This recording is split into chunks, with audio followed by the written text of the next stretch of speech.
Kinuha mo ang lahat sa akin, Scarlett. Kinuha mo ang lahat dati sa akin, Scarlett. Pinagmukha mo sa akin kung gaano ko kababa. Sinira mo ang buhay ko. Siniraan mo ako sa mga taong mahal ko.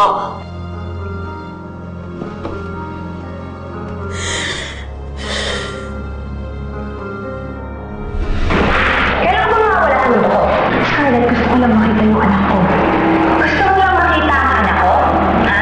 O ito, magkakaroon ko ng gustong gawin sa ito. Ha? Halika dito.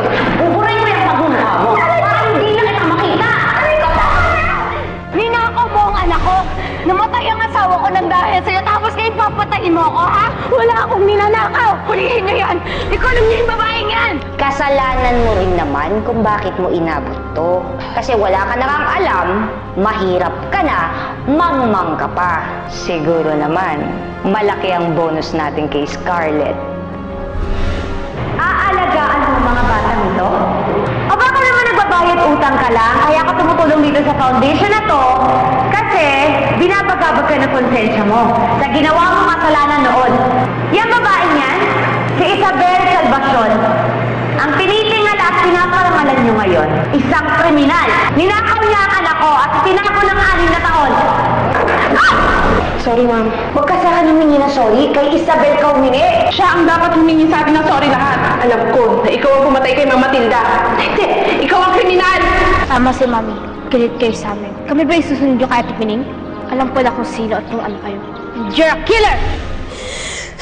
Ano bang kasalanan ko sa'yo?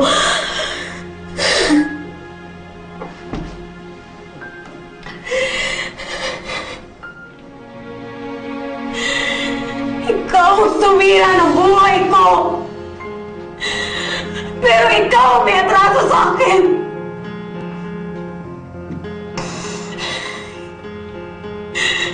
Bakit?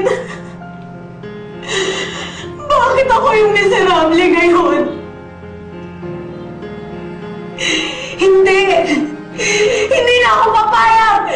Hindi na ako papayag! Nasirain mo yung pagkatao ko! Yung dangal ko!